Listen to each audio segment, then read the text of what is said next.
Welcome to the Pursuit Chronicles, your weekly dose of powerful stories that deserve to be heard. Today's story is one you won't forget in just 9 minutes. Judge Clarence Thomas accused Congresswoman Jasmine Crockett of treason and threatened to send her to prison. Right there in front of a packed courtroom, the cameras were rolling. Over 22 million Americans watched it live, but no one was prepared for what she did next. Jasmine opened her briefcase and pulled out a crumpled, time-worn letter written by a grieving black mother who had buried her only son after a military operation. The government tried to erase. The courtroom fell still. Jurors wept, reporters froze. Even the judge's hands began to shake. What truth could be so devastating, so undeniable that it shattered a Supreme Court justice's case and sparked a national reckoning? This wasn't a trial anymore. It was a moment America couldn't ignore, and for the first time the silence broke. But to understand the power of that letter, you have to go back to the moment Jasmine Crockett walked into that courtroom alone. It began on a cold Tuesday morning in Washington, D.C., the kind of morning that made even seasoned politicians check the weather twice. The clouds outside were low and bruised, hanging over the Capitol like a warning. Inside the federal courthouse, the halls of justice didn't feel just, they felt. Restless reporters lined the marble corridors, spacing back and forth like cage animals, clutching recorders and coffee cups as if both would somehow steady their nerves. Something big was about to happen. They could feel it in their bones. Whispers slithered through the air. Sealed indictments, emergency orders. Something about national security. Yet noon had confirmed a thing. Courtroom 3B was already packed by 8:30 a.m. Senators filled the back benches, their aides scribbling furiously in notepads.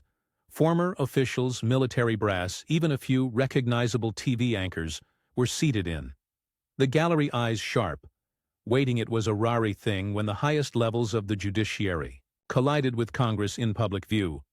Rarer still when Justice Clarence Thomas, notorious for hissilence on the bench, was the one presiding. Rumors had exploded the night before that a sitting member of Congress would be called to answer accusation related to a top-secret military operation, but even then no one expected her. The courtroom doors creaked open just before 9 heads turned, conversations died mid-sentence, and then she walked in. Congresswoman Jasmine Crockett, alone. No legal team, no bodyguards, no entourage of staffers whispering advice, just her. Her silhouette was sharp, her stride deliberate. She wore a tailored navy blue suit that didn't scream for attention but couldn't hide the storm in her eyes. In one hand she held a worn brown leather briefcase, the kind no one carries unless it means something. Her hair was pinned tightly, not for style, but for control. The sound of her heels on the stone floor echoed like a countdown, click, click, click. Every step sliced through the tension, like a scalpel. And she didn't look at a single person in that courtroom, not the senators, not the press, not even the judge. She looked forward, only forward. Whispers erupted behind her as she made her way to the defendant's table. Is that really her? Why is she alone? She's not even trying to defend herself. The speculation flew like darts.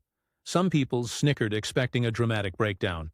Others watched with thinly veiled glee, hoping this would be the end of harassing political star. Jasmine placed her briefcase gently on the table, opened it, only slightly, and then folded her hands, calm, composed, completely unshaken. And that's when the door at the front of the courtroom opened.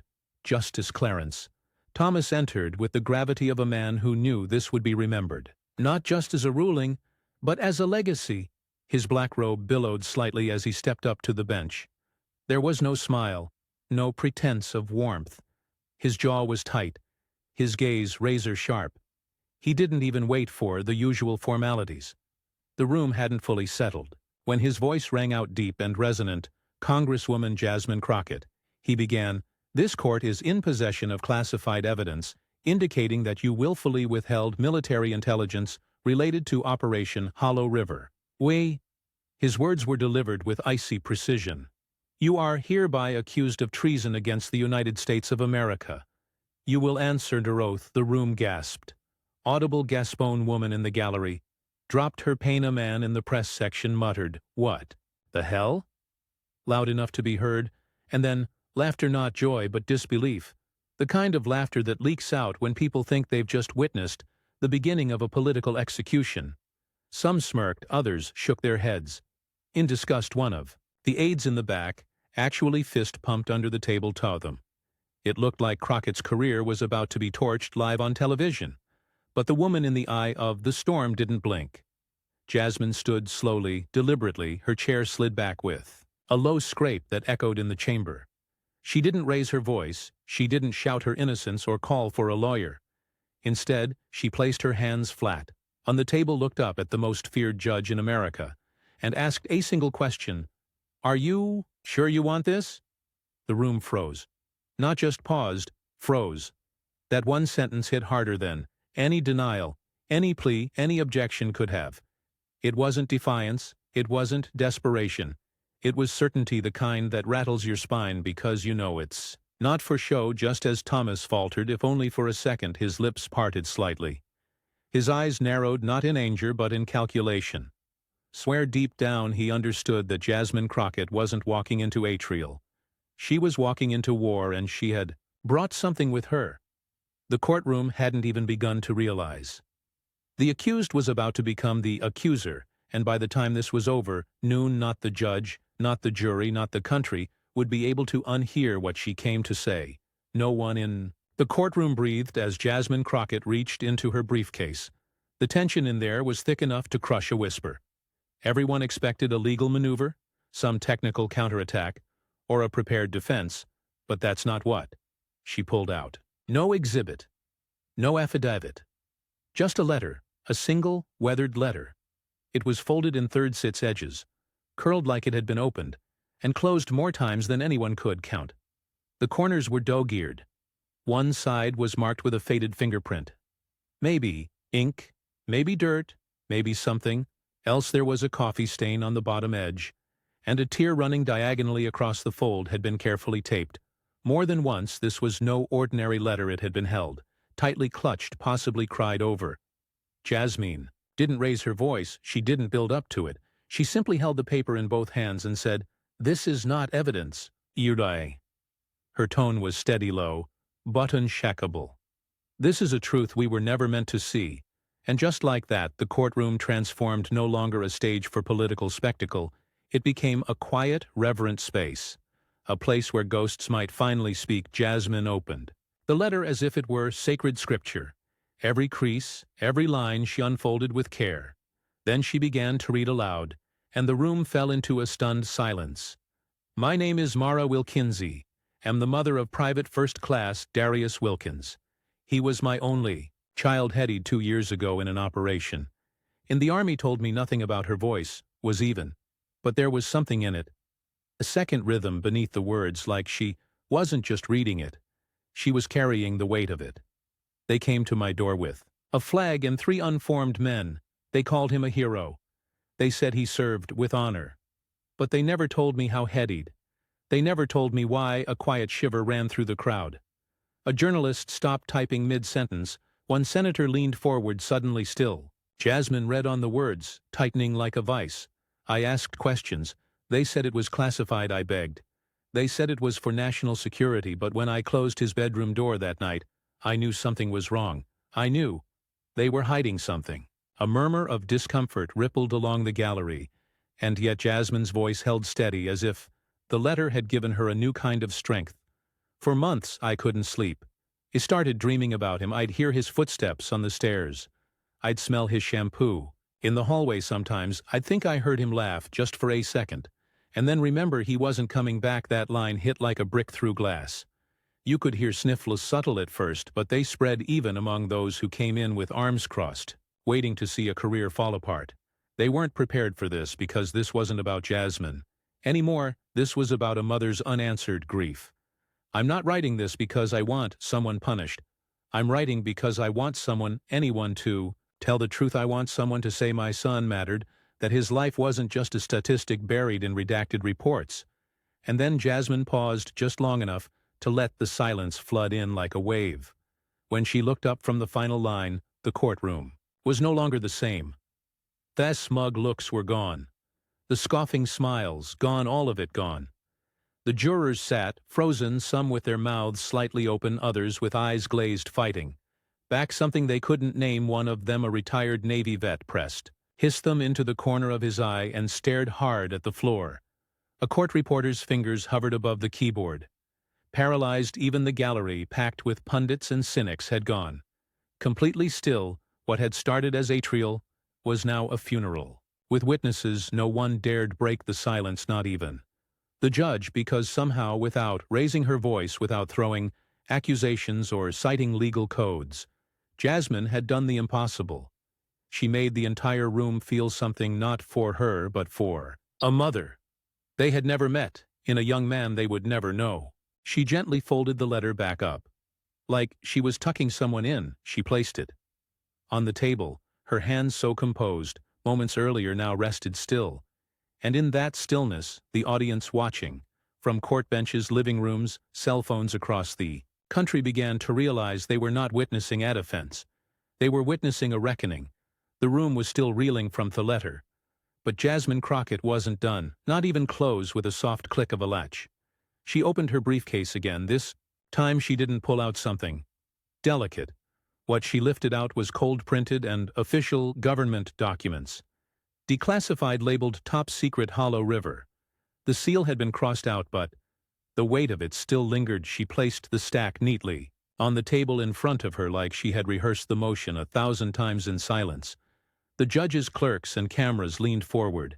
They had expected theater. They were getting fire. "I'm entering these into the public record," Jasmine said. "Calm, Asa surgeon. These are not rumors. These are not opinions. These are federal records unsealed 7 days ago." A few people in the crowd snorted, scoffing. Under their breath, another grandstand moment, one whispered. "She thinks she's in a movie," said another. But Jasmine ignored them. She pulled the first page forward and held it up. Operation Hollow River. The header glared from the top in bold black font below it. Detailed timestamps, locations, names, mission protocols, and beneath those thick blocks of text that had once been redacted, now fully revealed. She flipped to a second page. This report, she said, was filed 48 hours after Darius Wilkins was declared dead. Her finger traced a single line midway down the document. She read it out loud, subject showing signs of life during extraction, breathing, shallow field, medic notified. No follow-up, recorded, a beat passed, then another. The meaning settled like a storm cloud. Darius Wilkins had been alive. The laughter vanished. This wasn't bureaucratic oversight. This wasn't a vague, tragic battlefield miscommunication. This was a decision, a deliberate clinical omission that erased a life with the click of a key and a black marker. A juror let out a small involuntary gasp. The court clerk stared down at the paper in front of her like it had turned into something radioactive. One of the reporters in the front row actually mouthed the word Jesus. Jasmine laid out another page, this one with a logistics signature from Strat Defense, the private military contractor overseeing part of the operation. The logo was faint but visible beneath it. A breakdown of medical gear allocations, including a missing defibrillator and an unlogged field kit. And then came the final blow. Jasmine reached once more into her briefcase. Not slowly, this time, but with a new kind of weight. She held up a printed photo, blurry grayscale but clear enough to recognize the two men seated at a round table, plates in front of them. Wine glasses mid-toast. Justice Clarence, Thomas Leonard Kenner. A Supreme Court justice and the CEO of the very contractor tied to Darius Wilkins's death. Having dinner together 8 months ago in Georgetown, you could hear a pin drop for a second, and it was like the air was sucked from the room. Someone in the back row actually gasped, audibly, unable to suppress it. Others just stared, blinking as if they needed time to process what they had seen. And still Jasmine said nothing. She didn't have. The picture said it all.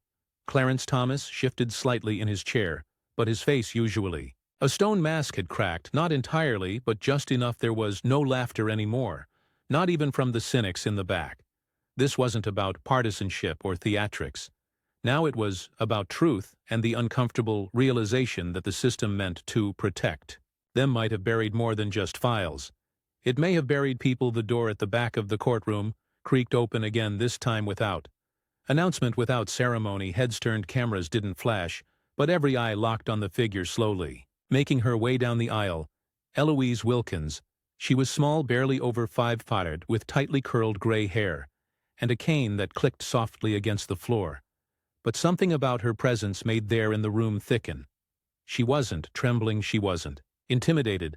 There was a steel in her spine that no grief had managed to bend. Jasmine looked up, and for the first time that morning her composure faltered. She stepped aside without a word, making room near the witness box. Eloise didn't ask for permission. She adjusted the mic slowly, cleared her throat, and looked at the judge with eyes that had buried too much. "I buried my daughter," she said, her voice quiet but unshaking. "And then I buried my grandson. No one spoke, and the only thing I've ever wanted since is to know what happened. Not what they put in a letter, not what they said in the newspaper, what really happened." She reached into her purse and pulled out a photo. It was worn, edges curled from years of handling. She held it up, her grandson Darius, smiling in his uniform, standing beside a rusty old car with a sticker on the bumper that read, "Proud Army Mom." Her hand trembled as she held. "He loved that car, said he was going to fix it up when he came home." She paused, swallowed hard, but he never came home. And they never told us why. Her voice broke not in weakness, but from the weight of 2 funerals, and 0 answers. The room was quiet in a way that didn't just mean respect. It meant guilt. Next to speak was a woman with short auburn hair and tired eyes. She wore a plain navy blazer and clutched a small folder in her lap.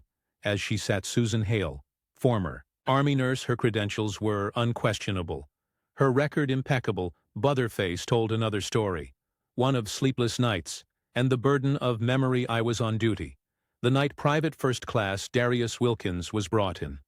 She began barely above a whisper. "They told us it was classified, that we were not to ask questions, that everything was under control." She paused, gathering herself, but I saw him. Her voice cracked as she pressed her palms together, fingers interlaced like she was praying for strength. He was still breathing. The courtroom stirred. "I remember he looked right at me," she continued, eyes welling up.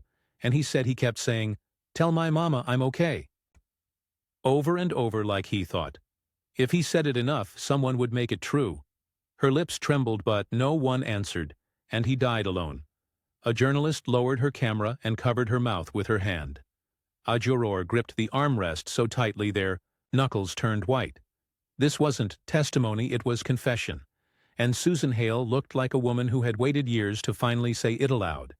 Then came the final blow. Jasmine nodded to a technician at the side of the courtroom. The lights dimmed just slightly, as a speaker crackled to life, static. Then a voice, calm, cold, calculated. "Clarence. Thomas, if the mother pushes too hard, leaks. Something about a protocol violation. It'll shut the story down before it spreads." It was just one sentence, but it detonated in the courtroom like a bomb.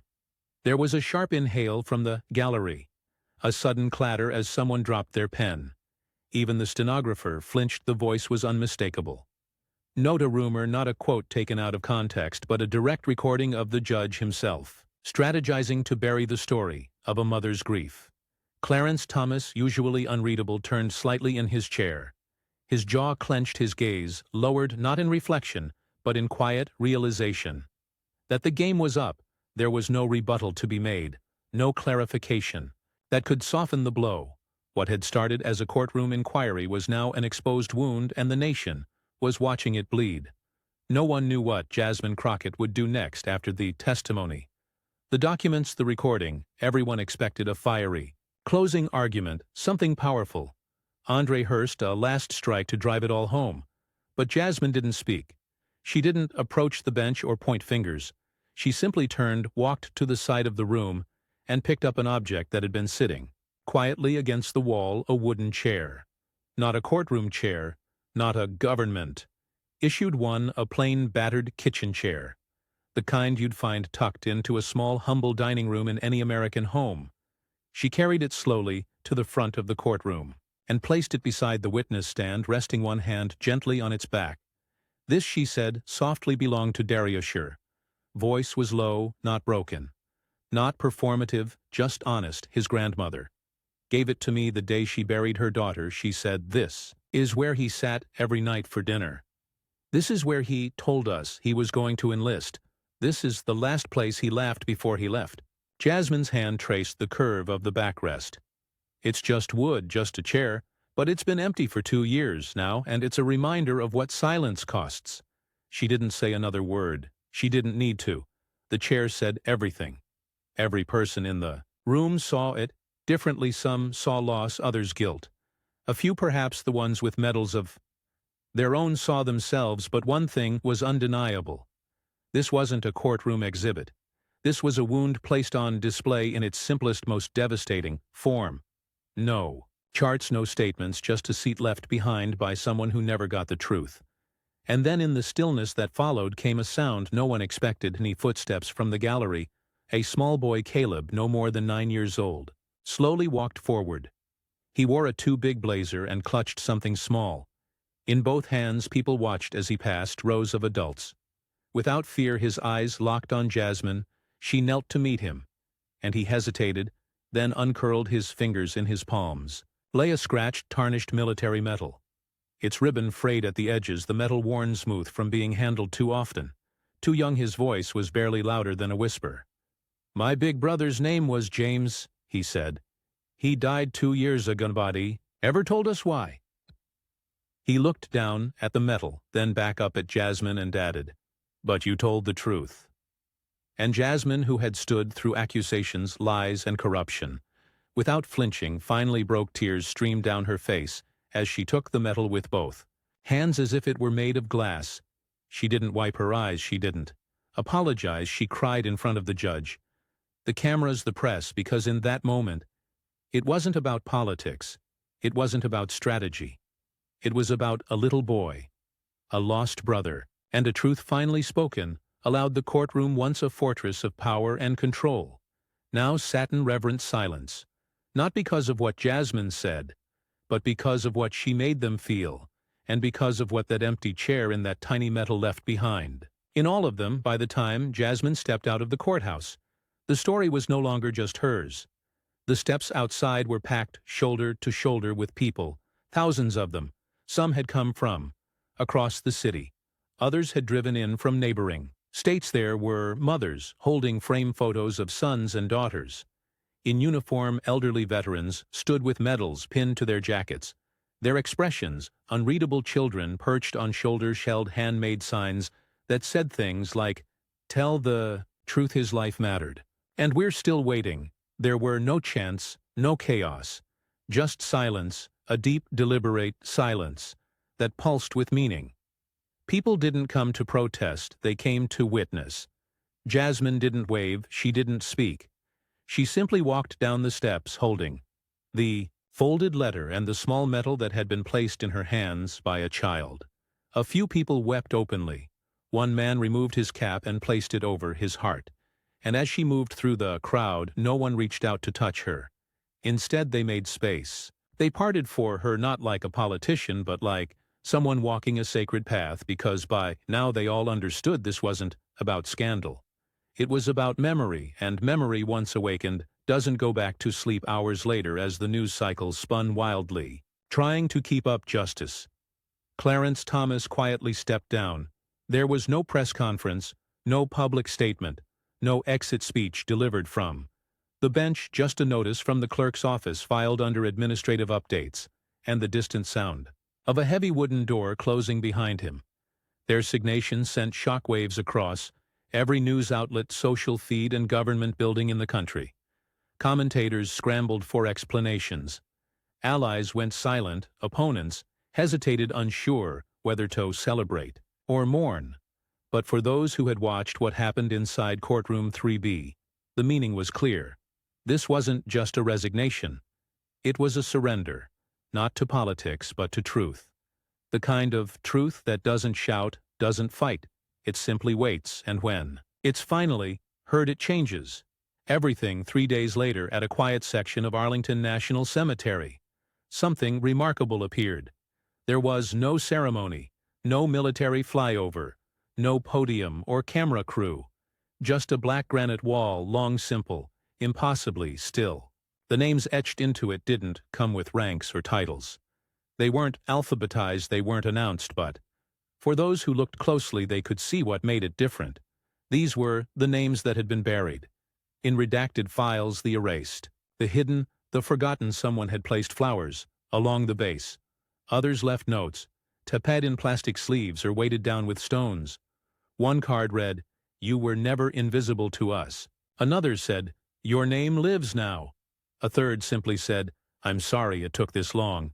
Jasmine visited the wall just after sunrise. She didn't stay long. She ran her fingers across Darius Willin's name, then turned away, not because she had nothing left to say, but because his name had already said enough. And for the first time in years, the silence felt clean, not empty, honest. The storm had passed, not just the media frenzy or the political fallout, but the emotional flood that had shaken a courtroom and reached the conscience of a nation days after it was over. Jasmine Crockett stood barefoot on her porch, the morning sun warming the wood beneath her feet. Her niece Avery sat beside her on the top step, swinging her legs. In silence, she was only 6, but she'd seen the news, heard the whispers, watched the sadness on her aunt's face. Then suddenly Avery looked up, clutching a plastic bowl in her lap, and said, "Auntie Jasmine, can we bake cookies?" Jasmine raised an eyebrow, smiling faintly. "Cookies for the soldiers in heaven," Avery said. "You said some of them didn't have anyone, so maybe we could send them cookies. Ma, just so they know we're member." Jasmine blinked, her throat tightened. She crouched beside her niece, wrapped an arm around her small shoulders, and whispered, "Yes, baby, every single one." And they did that evening as the sun dipped low and the kitchen filled with the scent of warm sugar and flour. Jasmine stepped outside to find a letter taped to her front door.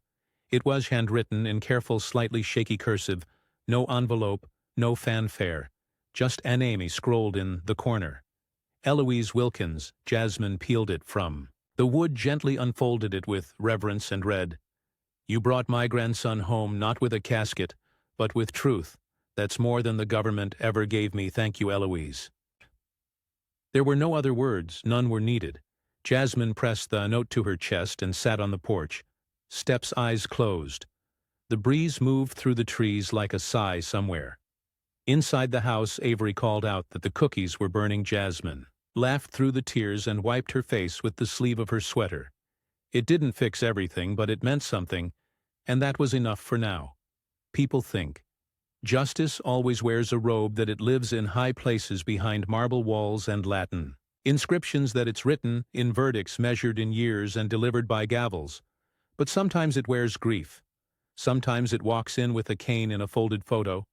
Sometimes it's a tired nurse whispering a name no one wants to remember, and sometimes it's just a wooden kitchen chair, empty, scarred, and silent, waiting for someone brave enough to say, "He was here, he mattered." And you will not forget him. Justice isn't always about punishment. Sometimes it's just about truth and the courage to say it out loud the most. Powerful truths are often buried, not because they're weak, but because they're inconvenient. This story reminds us that silence, when chosen by those in power, is a weapon. But when broken by someone brave enough to speak, it becomes a healing force. Jasmine Crockett didn't fight with anger. She fought with compassion, with memory, and with a voice steady enough to carry the weight of the forgotten. And in doing so, she reminded us of something vital. Justice doesn't begin in courtrooms. It begins in our willingness to care, to ask hard questions, to listen to voices that have been ignored, to honor the lives of others, not with headlines, but with humanity. If we choose truth, even when it's uncomfortable, if we choose empathy, even when it costs us something, then we don't just become better citizens. We become better people. This story is a work of fiction, created for dramatic and educational purposes, while it draws inspiration from real themes and public figures. All characters, including Jasmine Crockett and Clarence Thomas, as depicted here, are entirely fictionalized. They do not represent the real-life individuals, their actions, beliefs, or reputations in any way. Any resemblance to real events or persons living or dead is purely coincidental. If this story moved you, inspired you, or made you reflect, please subscribe to Morgan Stories. Your support helps us continue bringing powerful narratives that give voice to the forgotten, shine a light on truth, and remind us all of the humanity we share. Subscribe, like, and share, because some stories deserve to be heard. If this story moved you, don't forget to hit like, share it with someone who needs to hear it, and subscribe to the Pursuit Chronicles for more powerful stories every week.